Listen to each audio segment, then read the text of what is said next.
Hey everybody, Jeremy here from Gnomebot Studios. Welcome back to the Gnomebot Nook.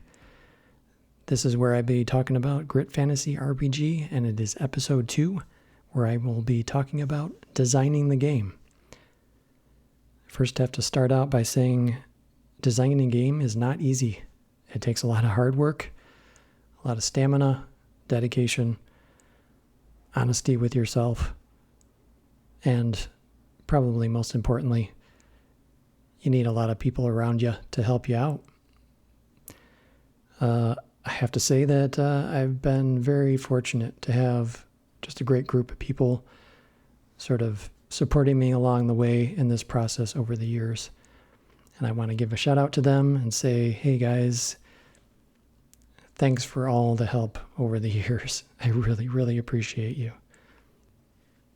So I did some thinking about what I would talk about tonight, and what I came up with is that this whole process of designing Grit Fantasy RPG kind of happened in 4 stages because it was over a number of years that this happened.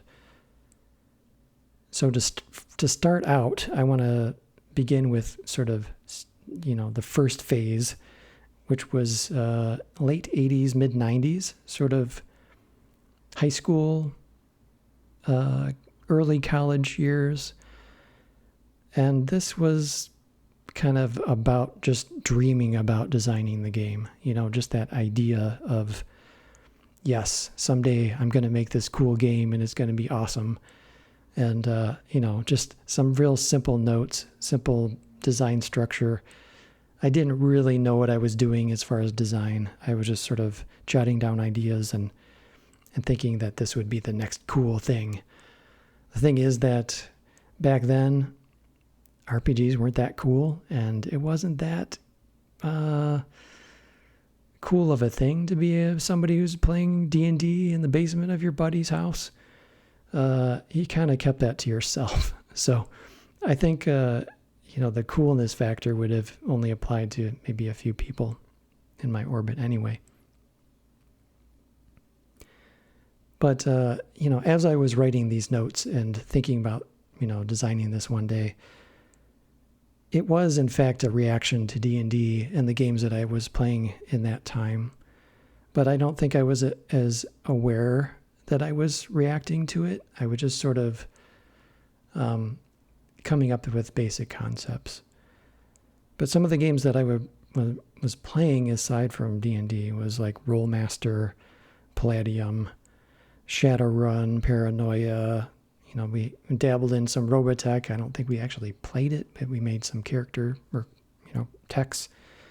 Teenage Mutant Ninja Turtles, Ninjas and Super Spies, that kind of stuff. It was at the time a lot of those games had complexity, and I think kind of instinctually I was trying to make things more simple, easy to play, which is what we ended up homebrewing anyway with the games that we played.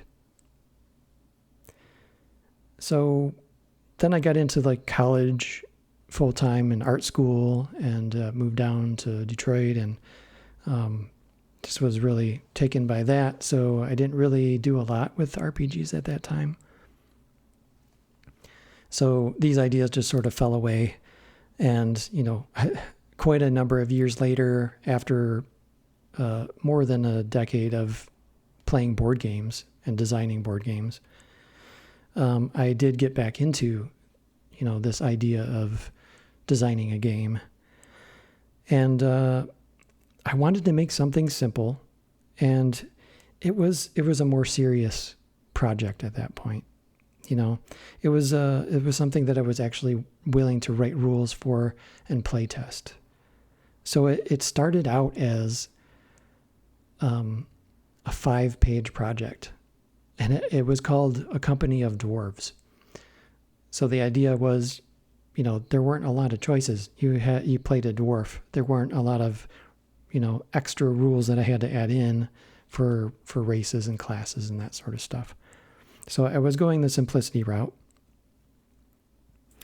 And that led to, Grit RPG. I didn't call it Grit Fantasy then, but I wrote out 5-6 pages of Grit Fantasy or Grit RPG, and started playtesting this. And it was 2 years of playtesting at sort of a monthly rate.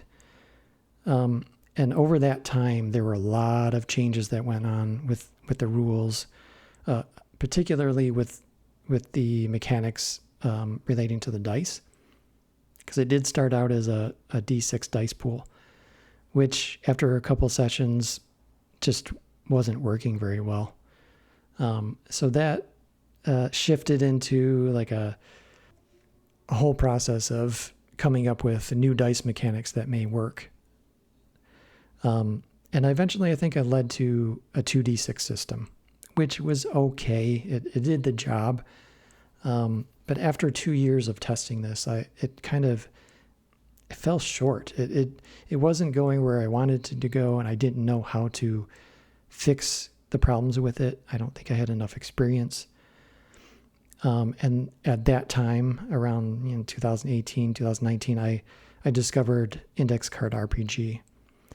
And after that, I just sort of shelved Grit because ICRPG was the game that I wanted to play. And so I dove headfirst into that for quite a number of years, actually.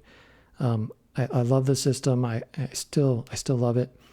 And I've played countless, hundreds of hours of games of ICRPG. And I think that really opened my eyes to the indie RPG scene and just what was possible in more of a streamlined system. And so I took from that after 4 or 5 years of playing, and I wanted to open up Grit again, see what I could do with that. So I pulled out the notebooks, dusted them off, and in phase 3, summer 2022, after the pandemic, which was like massive amount of online gaming, I decided to open this up again, and which ended up being a complete redesign.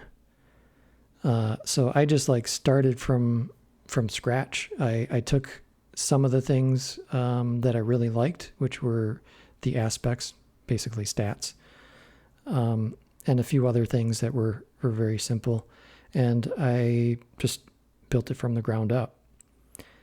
And I think I had enough experience, enough gameplay, and enough time really looking at the design of other games to know what I wanted to do at that point. So in August of 2022 was the first playtest, and it went really well. I was very pleased with how everything kind of flowed together. It wasn't perfect, but it was a really good start. So this was definitely a process that was less about a reaction to D&D and more about working towards something that actually worked. And at that point, I really decided that I'm going to be serious about this. I'm going to dedicate myself to finishing, writing this and finishing it as a project. And so I just pressed forward, and it was testing and testing and testing and tweaking and everything like that. And then I started writing the rules, which was a whole different process. And so the whole year of 2023 and moving into spring of 2024, I went through the writing process of the rules, which also at the same time was still designing. I was still designing at that point, and just sort of tweaking everything and moving everything around and making sure that it all fit together. And the writing process actually really helped me focus on keeping it streamlined, and the process of learning how to talk about the system made the system better, if that makes any sense at all. So what I think happened is, phase 3, I sort of added a bunch of stuff. It was this additive process. And I think phase 4, the final year and a half, was just all about subtractive.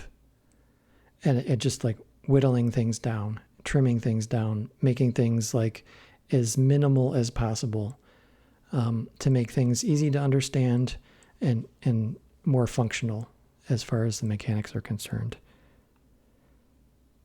And so it was not an easy process, especially the editing of the rule book. And I had some late minute, like kind of major revisions that I did.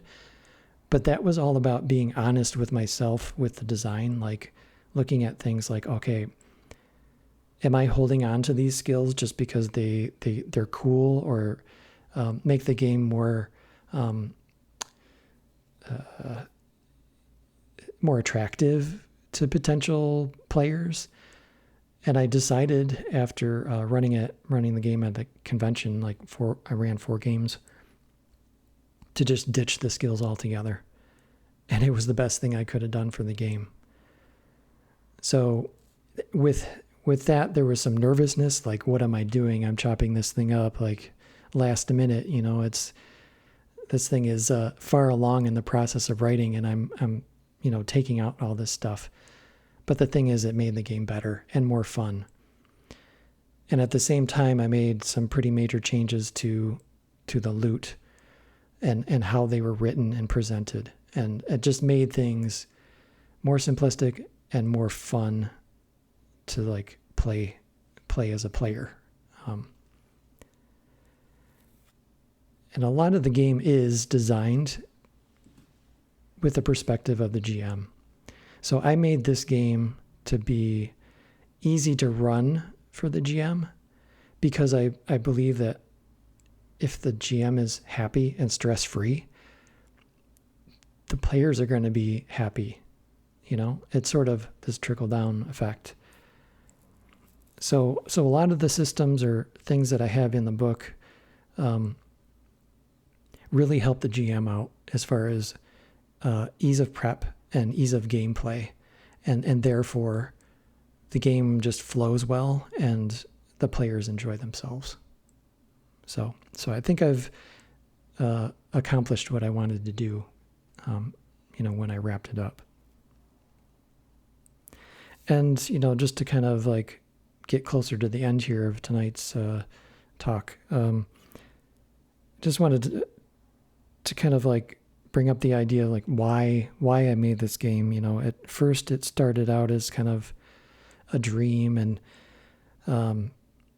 then more of a reaction to D&D and just trying to be this minimalist system, and I achieved that.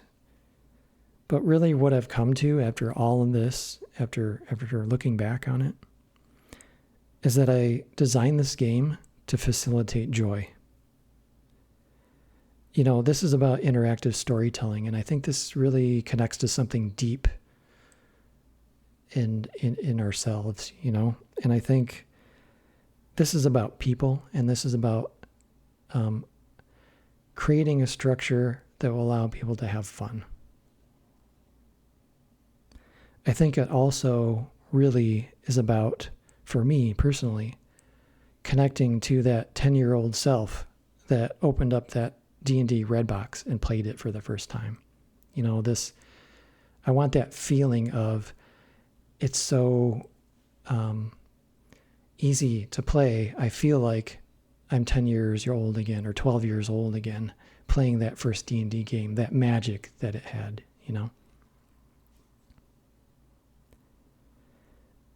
And so I feel like I accomplished that. And so just to, kind of wrap that up, I want to say, I made this game so that you could have fun. And I'll close it out there. Everybody out there, thanks for joining in. Thanks for listening. And as always, happy gaming. Take care of yourselves. Be kind and roll those dice.